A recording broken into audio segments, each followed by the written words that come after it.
ایک مرتبہ سیدنا فاروق اعظم وہ تورات کا صفحہ پڑھ رہے تھے نا، تو حضور ناراض ہو گئے ہیں۔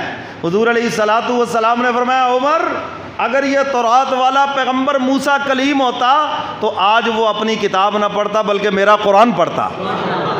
فرمایا اس کو بھی میری اتباع کے بغیر کوئی چارہ نہ ہوتا، اور فرمایا عیسیٰ علیہ الصلوۃ والسلام بھی آئیں گے تو میرے امتی بن کر آئیں گے۔ فرمایا وہ اپنی شریعت کا پرچار نہیں کریں گے بلکہ میری شریعت کا پرچار کریں گے۔ سمجھ آئی ہے بات کہ نہیں؟ تو حق تعالیٰ نے نبیوں سے وعدہ لیا اگر تمہارے دور میں میرا محبوب آ جائے تمہاری امامت بھی ختم، تمہاری قیادت بھی ختم، میرے محبوب کی نبوت و عظمت کا ڈنڈا بجے گا۔ سب کہہ دو سبحان اللہ۔ فرمایا ثم جاءکم رسول، تم سب کے بعد میرا محبوب آئے گا تو بعد میں، لیکن شان میں سب سے آگے ہوگا، مقام میں سب سے آگے ہوگا، مرتبے میں سب سے آگے ہوگا۔ فرمایا اس محبوب کی نبوت و رسالت پر تم نبیوں کو ایمان لانا ضروری ہے۔ تو اس سے یہ مسئلہ بھی حل ہو گیا کہ بعد میں آنے سے شان میں کمی نہیں ہوتی، بعد میں آنے سے شان میں، حضور بعد میں آئے لیکن شان میں سب سے آگے، تو سیدنا علی مرتضیٰ بھی اگر بعد میں آگے تو شان میں کمی خلیفتم بلا فصل، سیدنا صدیق اکبر، سب کہہ دو رضی اللہ تعالیٰ عنہ، اور پھر اس کے بعد سیدنا فاروق اعظم، اور اس کے بعد سیدنا عثمان غنی، اور اس کے بعد امام اہل سنت سیدنا علی مرتضیٰ، سب کہہ دو رضی اللہ تعالیٰ عنہ۔ تو بعد میں آئے تو شان میں کمی نہیں، شان امتیازی ہے ان کی۔ ہاں اللہ نے ان کو جو مقام اور مرتبہ عطا فرمایا، اللہ اکبر، علی کے تو خاندان کو بھی اللہ نے بڑا مرتبہ عطا فرمایا۔ علی کے بیٹے سیدہ شباب اہل الجنہ جو جنت کے جوانوں کے سردار ہے، علی کی بیوی سیدہ فاطمہ الزہرا جنت کی جوان عورتوں کی سردار ہے، اور جو علی کا سسر ہے وہ پوری کائنات کا سردار ہے۔ اور سیدنا علی مرتضیٰ پوری دنیا کے اتقیاء صوفیاء جتنے بھی صلحاء ہیں سب کے سردار ہیں۔ یہ جتنے بھی سلسلے ہیں، چشتیہ، نقشبندیہ، سہروردیہ، قادریہ، سب سیدنا علی مرتضیٰ پہ جا کے ختم ہوتے ہیں۔ سب کا شجرہ نسب پڑھ لیں، حضرت حسن بصری کے بعد پھر آگے جا کر سیدنا علی مرتضیٰ، اور سیدنا علی مرتضیٰ حضور سے بیعت ہیں، کہہ دو سبحان اللہ۔ تو پوری دنیا کے ولیوں کے امام سیدنا علی مرتضیٰ ہے۔ تو میرے محترم سامعین، بعد میں آنے سے شان میں کمی نہیں ہوتی۔ تو اللہ فرماتے میرے پیغمبرو میرا محبوب آئے گا سب کے بعد، لیکن شان میں مقام میں سب سے آگے ہوگا۔ لَتُؤْمِنُنَّ بِهِ وَلَتَنْصُرُنَّ، وعدہ کرو میرے ساتھ، میرے محبوب کی نبوت و رسالت پر ایمان لاؤ گے، تعاون بھی کرو گے۔ سب نے وعدہ کیا، اور سب نبیوں نے اپنی اپنی امتوں سے بھی وعدہ لیا، کہہ دو سبحان اللہ۔ عیسیٰ علیہ الصلوۃ والسلام آئے تو اعلان کیا من بعد اسمہ احمد، فرمایا کہ میرے بعد جو نبی آئے گا اس کا نام احمد ہوگا۔ کیا نام ہوگا اس کا؟ احمد ہوگا، اور اس پر تم نے ایمان لانا ہے۔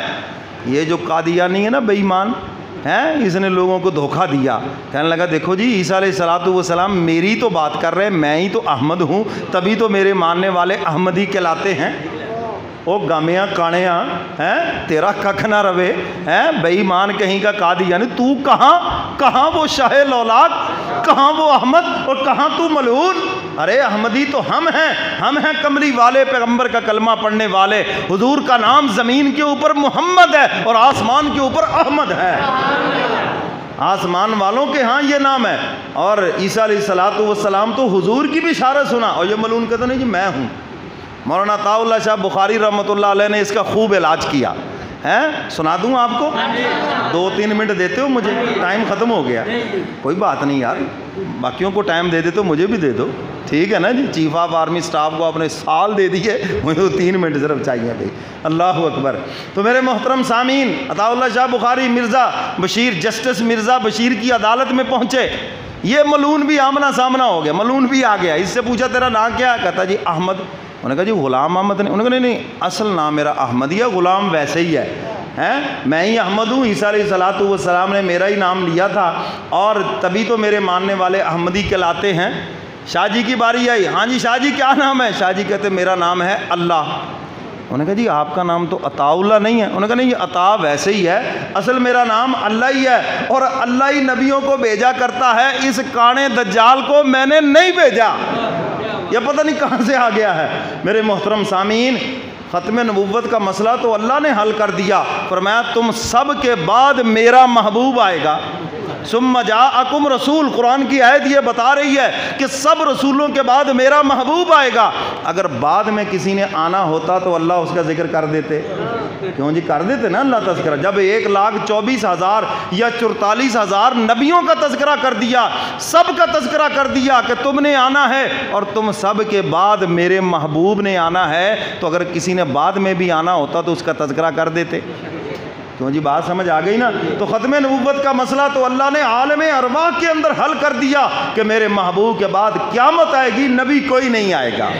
عیسیٰ علیہ السلام آئیں گے، حضور کے امتی بن کر آئیں گے، تو حضور کا تذکرہ تو بھئی عالم ارواح سے شروع ہے۔ زمین و آسمان، یہ کائنات نہیں بنی تھی، حضور کا ذکر جاری ہے، کہہ دو سبحان اللہ۔ اور میرے کملی والے پیغمبر کے تذکرے کو کوئی مٹا بھی نہیں سکتا، کوئی دبا بھی نہیں سکتا۔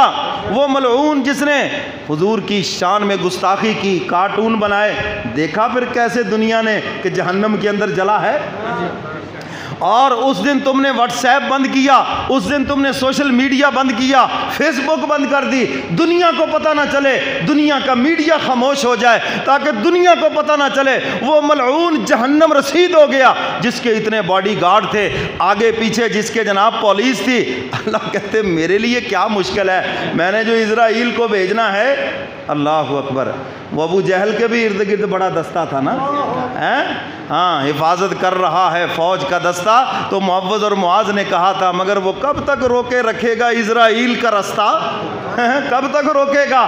دنیا نے دیکھا کہ اسی ملعون کی گاڑی ایک ٹرک کے اندر بجتی ہے، آگ لگی، آنکھوں کے سامنے وہ چیخو پکار کر رہا ہے، آگ بجھانے کے لیے پانی ڈالا جا رہا ہے، وہ گیس ڈالی جا رہی ہے، اور جتنا بجھانے کی کوشش کرتے ہیں اتنی تیز ہوتی ہے، وہ اتنی تیز ہو رہی، اور سب کی آنکھوں کے سامنے۔ اس کی ویڈیو اب آ گئی ہے، چیختا چلاتا جہنم رسید ہو گیا۔ اللہ یہ بتلانا چاہتے ہیں محبوب بھی میرا ہے اور اس کی حفاظت بھی میں ہی کر رہا ہوں۔ میرے محبوب کا روزہ ہے، روزہ مصطفیٰ کا ہے، پہرا اس کے اوپر خدا کا ہے، یاد رکھنا۔ تو میرے محترم سامعین، دیکھو وہ ملعون پھر کیسے جہنم رسید ہوا۔ تو حضور کی ختم نبوت کا فیصلہ تو عالم ارواح کے اندر ہو گیا۔